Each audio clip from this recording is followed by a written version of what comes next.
So the first mode of heat transfer is conduction, which is quite a common form of heat transfer. So you'd have at some point of time held a piece of iron utensil on a gas stove or in a fire long enough for you to feel the heat in the handle of the rod. So it'll be no surprise to you if I told you that heat has moved up the rod from the place where the rod is in the fire to your hand. Well, this mechanism by which the heat has got transferred through the rod to your hand is called thermal conduction. But the thing of interest is what exactly is happening at an atomic level for heat to get transferred. So what is happening here is that the atoms and electrons at the end of the rod, which is in the fire, start vibrating with large amplitudes, a lot more than the molecules up the rod, and this happens essentially due to the kinetic energy they gain on account of high temperature of the environment, that is the fire here. So these atoms then collide with adjacent atoms and pass on the energy to them, which then start vibrating and collide with the atoms adjacent to them. And this keeps happening till the vibrations reach the far end of the rod, and the atoms where your hand holds the rod also start vibrating, and that is when you feel the heat in your hand. So you see, the atoms themselves do not move up the rod, but they send the thermal energy up the rod by vibrating about their position. And metals tend to use another more effective way to conduct heat in addition to vibration of its atoms.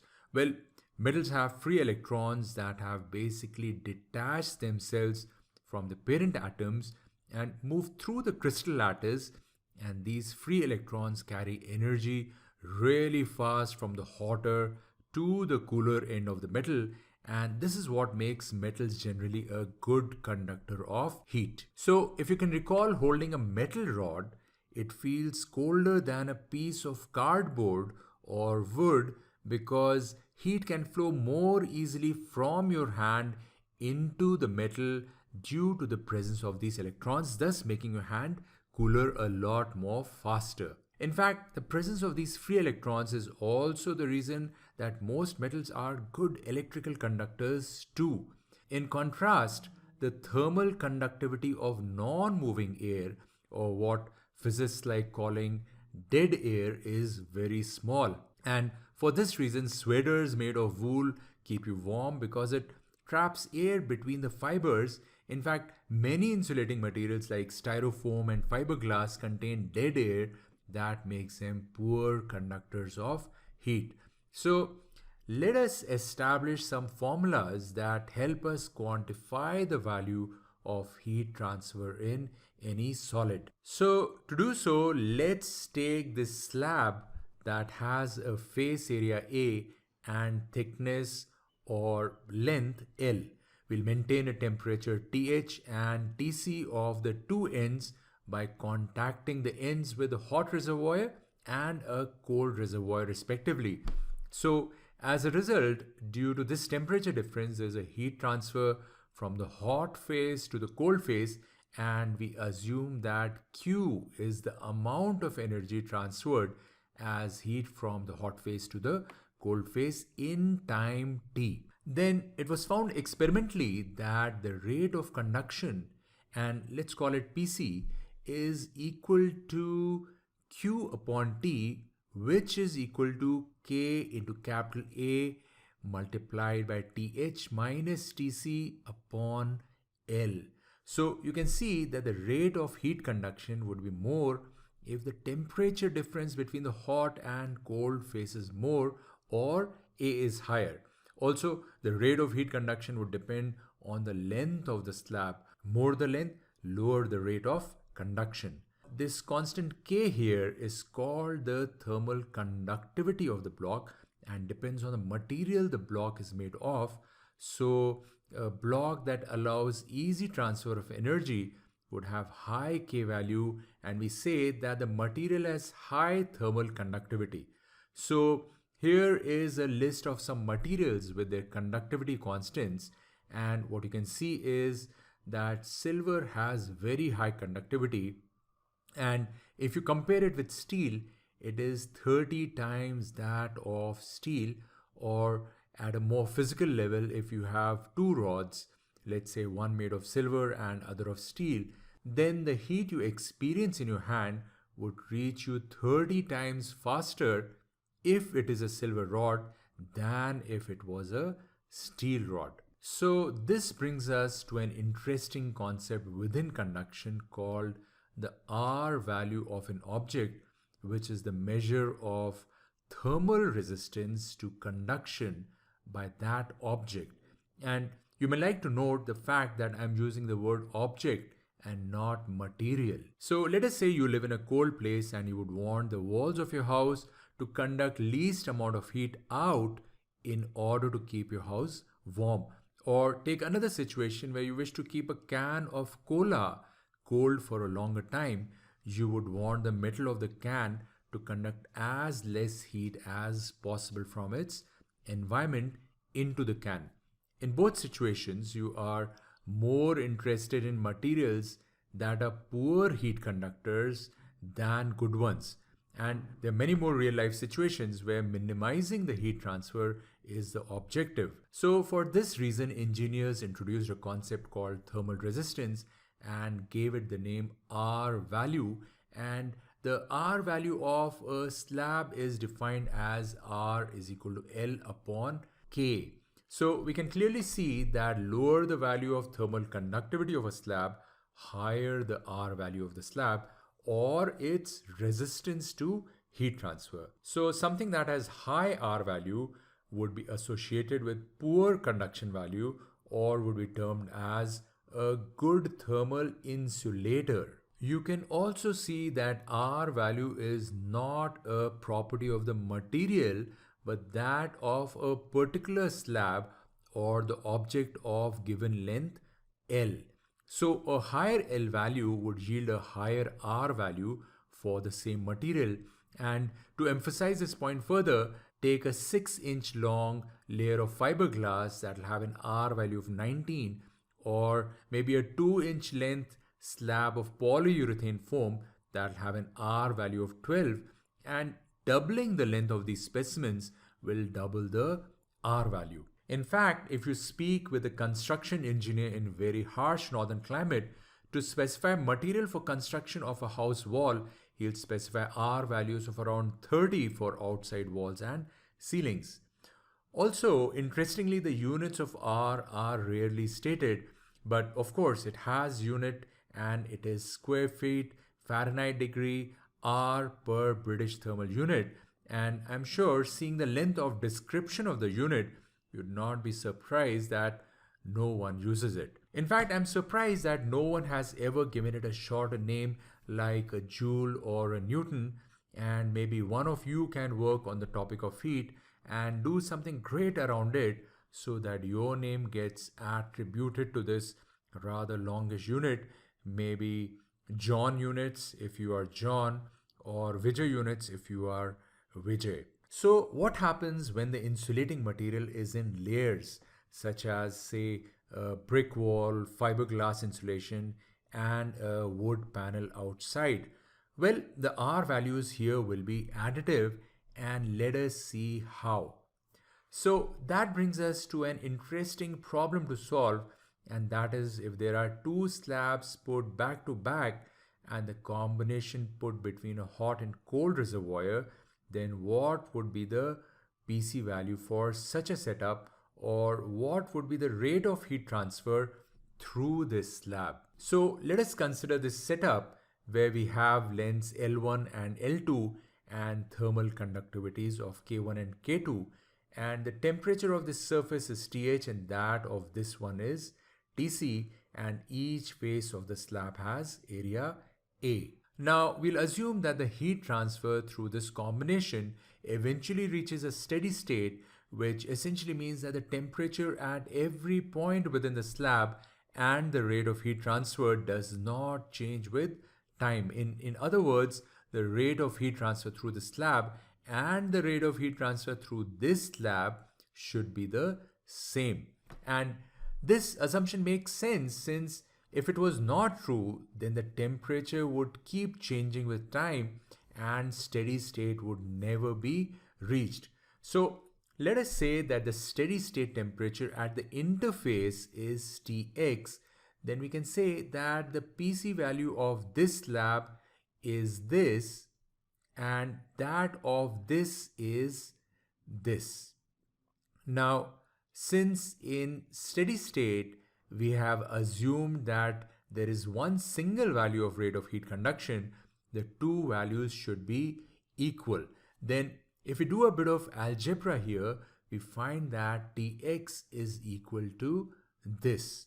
And using this Tx value here or maybe here, we find that Pc or the rate of heat conduction is equal to this. Well, we can extend this equation for n number of slabs, put back to back, and the rate of conduction would then be given as this, or in shorthand we would write it like this, where L upon K pertains to respective R values of each slab, and you can see it is additive. So this brings us to the second method by which heat energy transfer can happen, and that is convection. So heat transfer through convection happens when a fluid like air or water comes in contact with an object that is at a temperature higher than that of the fluid.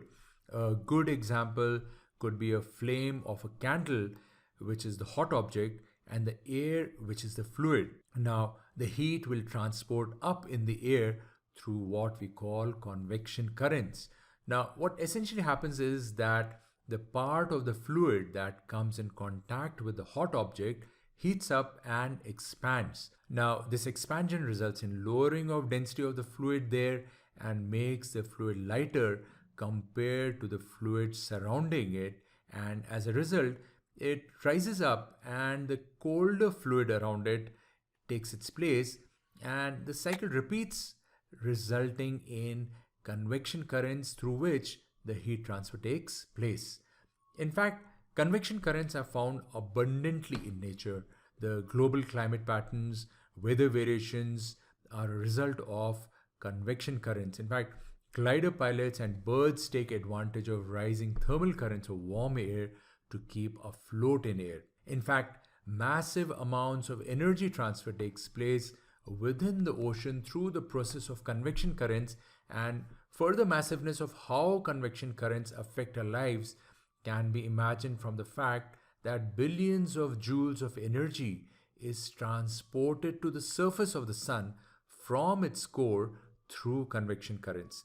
Well, this gives you a good conceptual understanding of heat transfer through convection, but the truth is that heat transfer by convection is a pretty complicated process and there are no simple equations to describe it. So that brings us to the third method by which a body and the environment can exchange heat, and this is through electromagnetic waves like say light, and we usually use the word thermal radiation rather than electromagnetic waves, primarily to avoid confusion with electromagnetic signals like the ones we use in television broadcast or even from nuclear radiations, which involves energy and particles released by the nuclei. So in simple English, the equivalent word of radiation is to emit heat. Like when you stand in front of fire, you get warmed because you absorb thermal radiations from fire. So what is happening is that your thermal energy goes up as the thermal energy of the fire goes down. A unique feature of radiation is that energy transfer through radiation requires no medium, and thermal radiation can travel through vacuum too. In fact, the sun's radiations travel from sun to you in vacuum through space. Well, you may be surprised to know that any object or body at even normal temperature emits energy in form of electromagnetic radiations, and as the temperature increases, the wavelength becomes shorter, and say at around 800 degrees centigrade, a body emits so much visible radiation that it appears what we call red hot, even though most energy is still carried by infrared waves. At 3000 degrees centigrade, which is the temperature of an incandescent lamp, the radiation have enough visible light that it appears as white light. So let's understand the concept at a deeper level through a formula derived by physicists. What scientists found was that the object's surface area A and the temperature T of this area in kelvins determines the rate of heat transfer. Then we can say that P radiation, or the rate of heat transfer through radiation, is given as P radiation is equal to sigma epsilon A T to the power 4. Now, sigma here is called the Stefan Boltzmann constant, named after Joseph Stefan, who found this experimentally in 1879, and Ludwig Boltzmann, who established it theoretically around the same time, and its value is 5.67 into 10 to the power minus 8 watt per meter square Kelvin to the power 4.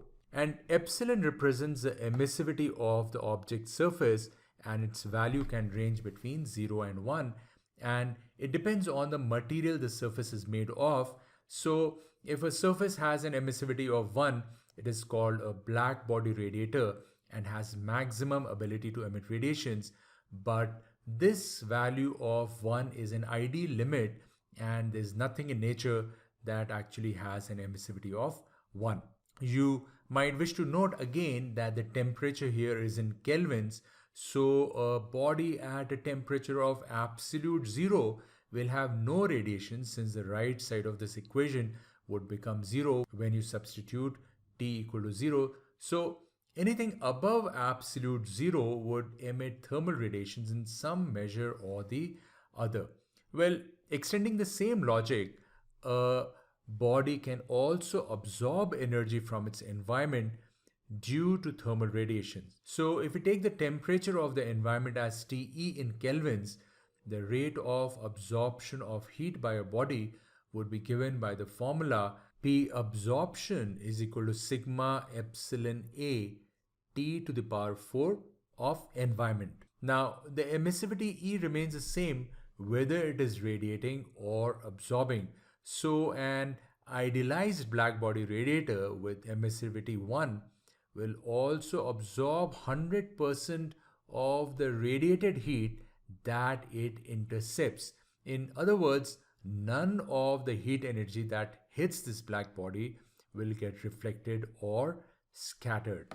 Now, if you pause and think, you will realize that an object can absorb radiations from its surroundings and at the same time also radiate thermal energy, and therefore the net energy radiated or absorbed is given by the formula P net is equal to P absorbed minus P radiation, which is equal to sigma epsilon A, and within brackets T to the power 4 of environment minus T to the power 4, or the temperature of the object. And you can see that if TE, or temperature of the environment, is greater than T, then this value is positive, which means that the body is absorbing heat. And if TE is less than TE, which means that the body is hotter than the environment, this value will become negative, and this negative sign should be understood as the body releasing heat to the environment. Well, the reverse is also true. An ideal reflector which absorbs no radiation is also a very poor radiator.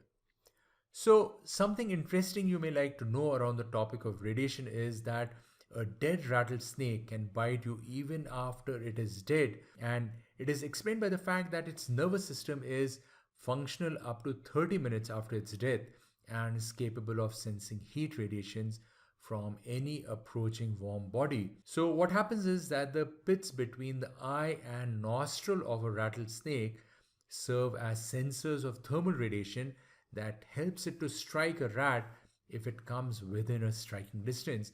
And well, the same reflex can bite a hand also if it approaches even after the snake is dead. So let us make some sense of radiation as it relates to climate and climate change, which I personally believe is very important for all students to understand as scientists and also as good inhabitants of Mother Earth. Well, the Earth continuously absorbs radiation coming from the Sun, and under thermal equilibrium, the rate at which Earth absorbs solar radiations equals the rate at which it emits radiations back into the atmosphere. Now, the atmosphere around a planet has significant effect on this equilibrium. So, let us see how the atmosphere affects the equilibrium. The radiations emitted by the sun at a surface temperature of 5800 Kelvin is largely in the visible part of the spectrum, and our atmosphere is transparent to it. Now, the average surface temperature of Earth is just 14 degrees centigrade. So, most of the radiation that Earth emits into space is infrared radiations, quite like the human body radiating heat. However, unlike the outer space, our atmosphere is not completely transparent to infrared radiations. And this is because our atmosphere has measurable quantities of carbon dioxide alongside nitrogen, oxygen, and argon. And CO2 molecules absorb some of the infrared radiations coming upwards from the surface. They then re-radiate this absorbed energy. A lot of this radiated energy goes into the space while the rest finds its way back to the Earth. Now, the Earth receives this heat back, and in order to maintain thermal equilibrium, the Earth's surface increases its temperature, and therefore its total rate of radiation of energy goes up. This therefore makes a planet's surface temperature about 33 degrees centigrade higher than it would have been if there was no atmosphere. In fact, if there was no atmosphere, the Earth's average surface temperature would be below zero and no natural life would be possible. So you can see that while CO2 in the atmosphere has beneficial effects by way of keeping our planet warm, too much of it can have very bad consequences for the human race. In fact, physicists have measured the air trapped in ancient Antarctic ice and found that over 650,000 years back, CO2 was less than 300 parts per million of our atmosphere. But ever since the industrial age dawned upon us, the burning of fossil fuel accelerated CO2 concentration in the atmosphere, and the surface temperature of the Earth has gone up by 0.6 degrees centigrade since 1950. And it is predicted that if we continue to use fossil fuel the way we are, CO2 concentration will go up to 600 parts per million by 2050, really well off the charts. And this can have very adverse impact on the human race, and we will see that the rising temperature will melt the polar ice caps faster, resulting in increased level of ocean water and threatening the coastal cities of the world. So let me know what you feel about the global warming as a student of science. Leave your comments below and let us have a conversation. So if you like this video, go ahead and give it a thumbs up, and please do not forget to subscribe to this channel for many more interesting videos.